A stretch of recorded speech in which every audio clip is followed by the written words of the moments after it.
বন্ধুরা, আজকে আমি এনুমারেটর হিসাবে দেখাবো প্রাতিষ্ঠানিক পরিবার, যেমন বিভিন্ন ট্রাস্ট, হোস্টেল, বৃদ্ধাশ্রম, হোটেল, অনাথাশ্রম, সংশোধনাগার, অবজারভেশন হোম এর গৃহগণনা এইচএলও অ্যাপে কিভাবে এন্ট্রি করব। এবার এগুলির মধ্যে আমি ছাত্রাবাস বা হোস্টেলকে বেছে নিয়ে তা এইচএলও অ্যাপে এন্ট্রি করার পদ্ধতি বলছি। প্রথমে আমি এইচএলও অ্যাপ খুলে নিউ হাউস লিস্ট এন্ট্রিতে গেলাম। এটা ক্লিক করার পর এইচএলও অ্যাপে অটোমেটিক লাইন নম্বর চলে এলো। এরপরের অপশন বিল্ডিং নম্বর আমি ম্যানুয়ালি টাইপ করে মনে করুন CN10 বা CN10 বসালাম।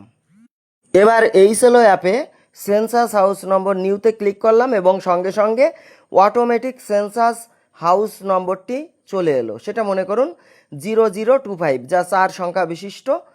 এবার নেক্সট করলাম। এবার একটি অপশন এলো। অপশনটি হলো এই বাড়িটির সেলফ এনুমারেশন আইডি আছে কিনা। যেহেতু বাড়িটি একটি ছাত্রাবাস, তাই এর এসি আইডি বা সেলফ এনুমারেশন আইডি নেই, এজন্য আমি নো করলাম। এবার 4, 5 ও 6 নং প্রশ্নের উত্তর চাইবে। 4 নম্বর প্রশ্ন কি, ঘরটির মেঝে কি দিয়ে তৈরি? এটির মেঝে সিমেন্ট দিয়ে তৈরি, তাই আমি 5 নম্বর অপশন বেছে নিলাম।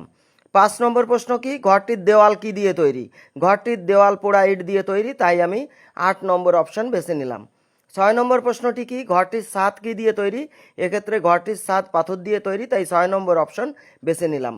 এবার চলে এলো খুবই গুরুত্বপূর্ণ 7 নম্বর প্রশ্ন। 7 নম্বর প্রশ্নটি কি, সেন্সাস গৃহের প্রকৃত ব্যবহার কি? 7 নম্বর প্রশ্নে 2 নম্বর অপশন চয়েস করতে হবে। তাতে সেন্সাস গৃহ কী কাজে ব্যবহৃত হয় তাতে লিখতে হবে বাসগৃহ সহ অন্যান্য ব্যবহার বা রেসিডেন্স কাম আদার্স, যেটা 2 নম্বর অপশনে আছে। এটা করলে নিচে একটি অপশন পাবো। এখানে একটি বক্স আসবে, সেখানে লেখা আসবে বাড়িটির প্রকৃত ব্যবহারের টাইপটা আমরা করে নেব। এখানে আমি লিখে দেব রেসিডেন্স কাম হোস্টেল। এরপর দুটি বক্স আসবে এবং তাতে লেখা থাকবে বাড়িটি লকড না ইনস্টিটিউশনাল। এক্ষেত্রে যেহেতু এটি হোস্টেল বা ছাত্রাবাস, তাই আমি ইনস্টিটিউশনাল ক্লিক করব। এবার 7 নম্বর প্রশ্নে 2 নং অপশন চয়েস করার ফলে আমাদের এইচএলও অ্যাপে 11 নম্বর পর্যন্ত প্রশ্নের উত্তর দিতে হবে। তার মধ্যে আবার 8 নম্বর প্রশ্ন কোনো কাজে লাগবে না। এবার 9 নম্বর প্রশ্নে এইচএলও অ্যাপে অটোমেটিক কিন্তু হাউস হোল্ড নাম্বার বা পরিবার সংখ্যা 999999 আপনি বসিয়ে দেবে। এক্ষেত্রে আমাদের কিন্তু কোনো কিছু লেখার প্রয়োজন হবে না। এরপর 10 নম্বর প্রশ্নে আসবে এই প্রাতিষ্ঠানিক পরিবারে কতজন লোক বসবাস করেন, তা কিন্তু জেনে নিয়ে আমাকে সঠিক সংখ্যা বসাতে হবে। এরপর 11 নম্বর প্রশ্নে আসবে এই প্রাতিষ্ঠানিক পরিবারের প্রধানের নাম কি। এখানে যিনি ইনচার্জ আছেন তার নামটা আমি এখানে লিখে দিলাম। এরপর আর কোনো প্রশ্নের উত্তর কিন্তু এইচএলও অ্যাপ গ্রহণ করবে না।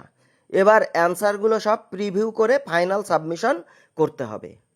এইভাবে আপনারাও বিভিন্ন প্রাতিষ্ঠানিক পরিবার, যেগুলোর নাম আমি আগেই বলেছি, তাদেরকে এইচএলও অ্যাপে এন্ট্রি করতে পারবেন।